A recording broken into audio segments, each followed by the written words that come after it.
Oke, saya review hari ini dulu ya. Tadi kan teman-teman udah cukup banyak berita lah hari ini ya. Jadi assalamualaikum, selamat malam semua. Jadi yang pertama hari ini Jumat 10 April 2026. Tadi sore baru saja teman-teman hadir juga atas perintah Bapak Presiden diserahkan uang cash senilai sekitar 11,4 triliun.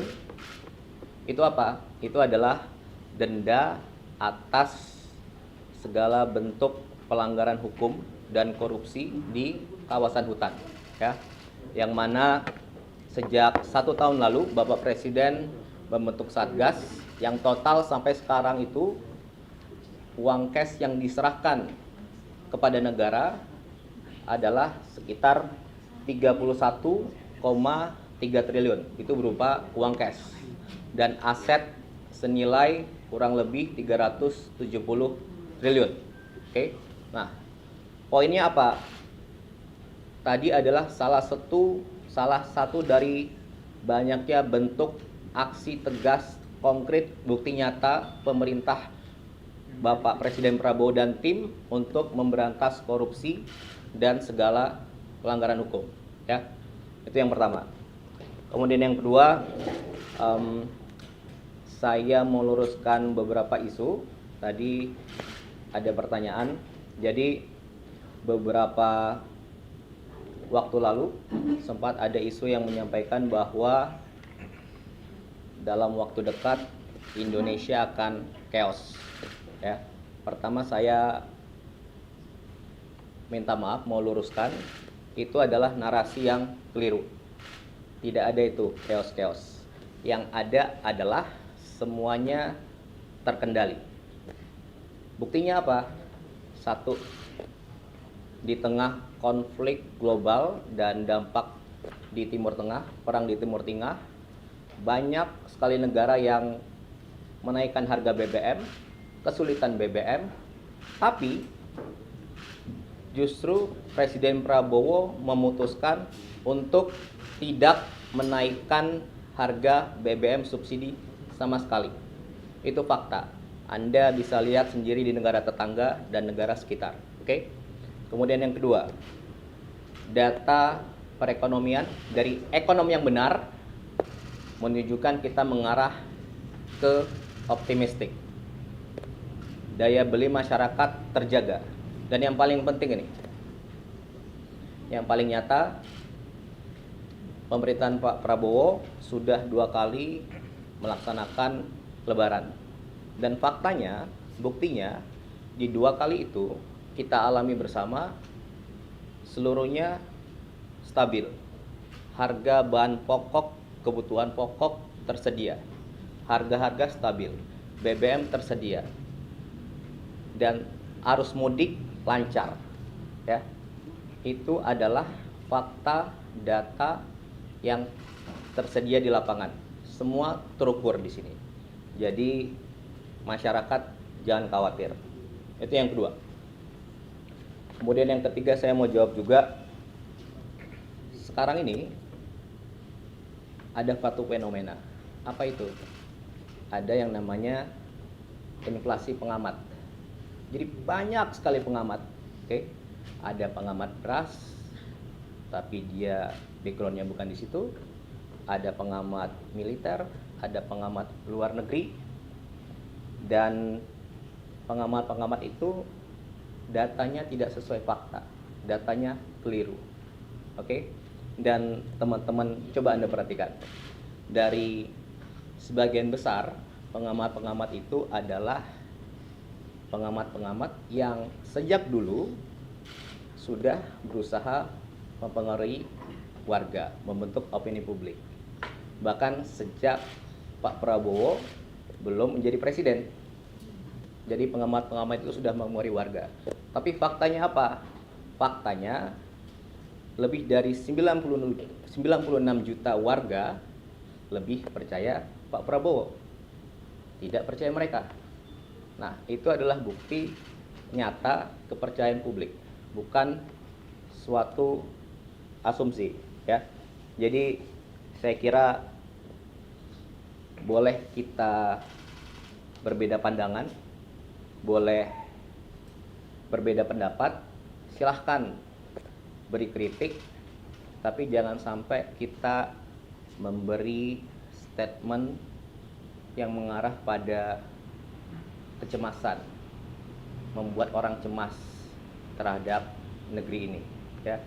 Semuanya stabil, semuanya terkendali, dan ya mari kita sama-sama untuk mencapai yang terbaik ke depan.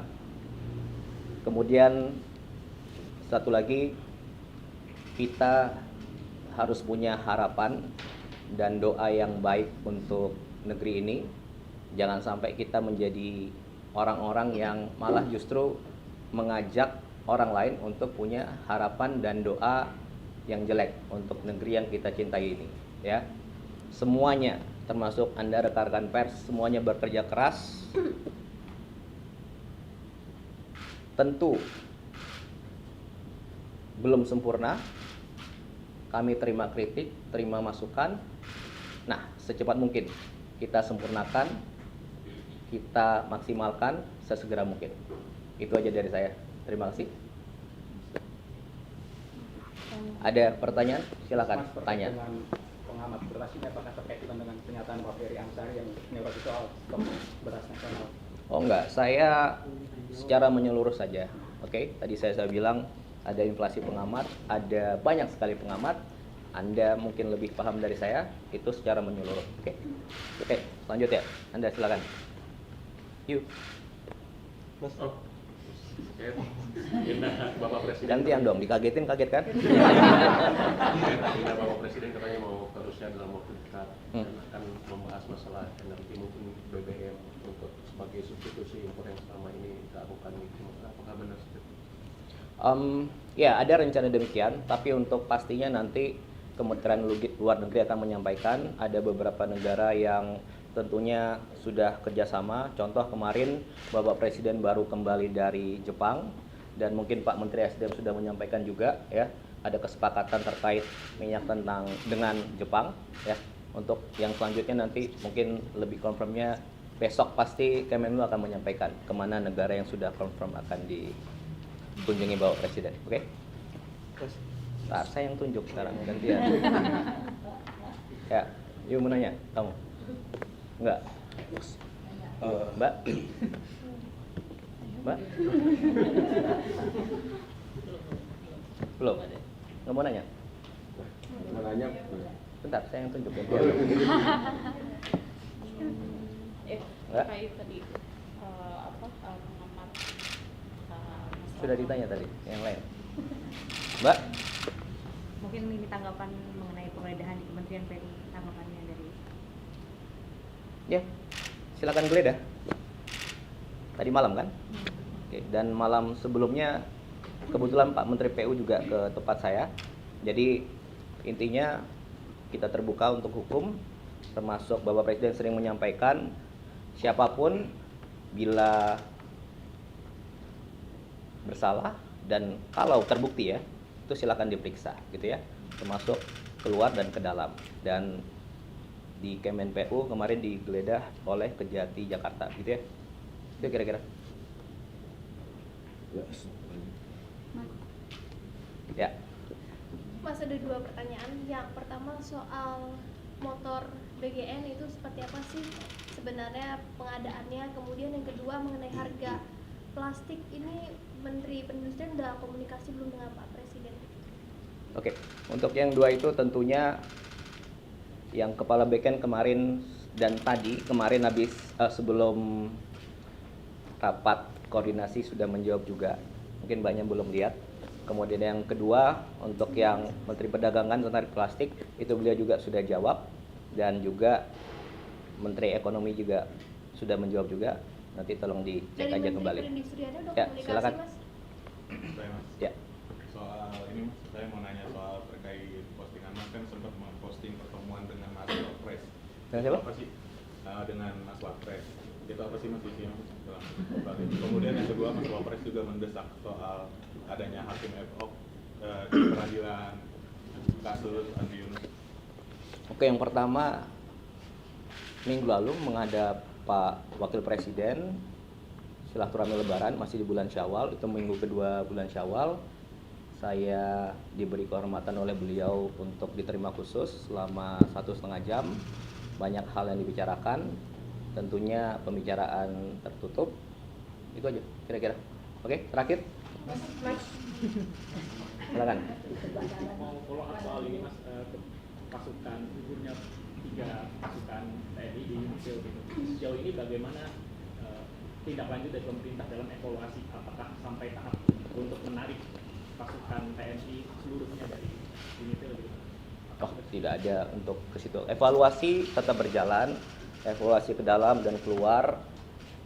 Dan saya rasa Bapak Panglima TNI kemudian Menteri Luar Negeri sangat tegas mengenai semua prajurit kita yang berada di luar negeri dan dalam negeri ya. Jadi saya rasa itu sudah sangat tegas disampaikan bahwa sesuai undang-undang di pembukaan alinea 4 menertibkan ketertiban dunia. Jadi kita mengirim pasukan di sana untuk menjaga perdamaian dan kita tegas terhadap evaluasi yang ada, gitu ya kira-kira. Oke. Mau nanya boleh? Ntar, di situ udah, Anda 2 kali. Terakhir ya. Saya belum. Banyak udah. Kamu. Terkait ini Mas, saya tanggapi Mbak Fatimah terkait dengan tadi motor MBG ini kan kemarin Pak Kepala BG sudah menjelaskan, tapi pertanyaan ini Mas, urgensinya ini apa sih Mas? Kan banyak yang pihak yang mendorong, mendesak apa sih urgensi dari pemerintah menganggarkan motor listrik, kan juga khususnya di daerah kan masih listrik masih kan menjadi perhatian dari publik. Ini bagaimana sih Mas? Itu jawaban pastinya ada di Bapak Kepala BGN, oke? Jadi tentunya itu sudah dilakukan dan beliau sudah menjawab. Jadi biar ada kesamaan jawaban, nanti hal itu akan disampaikan langsung besok. Anda pasti akan diundang juga oleh Kepala BGN, oke? Oke, terakhir. Sebentar. Tadi ditunjuk, kemudian nggak ada pertanyaan. Sekarang Sama-sama TNI soalnya namanya. Oke, ya udah mulai. Terakhir. Oke. Ya, terakhir. Tadi saya baca ada informasi ada 3 orang di Asia itu, warga Asia di Iran itu ada 3 orang warga Indonesia yang hilang. Apakah sudah dimonitor oleh istana untuk Kementerian Luar Negeri? Oke, pastinya Kementerian Luar Negeri sudah cepat untuk menangani itu ya kalau memang benar. Tapi nanti untuk pemenang yang bisa menjawab itu Kementerian Luar Negeri. Oke, terima kasih semua.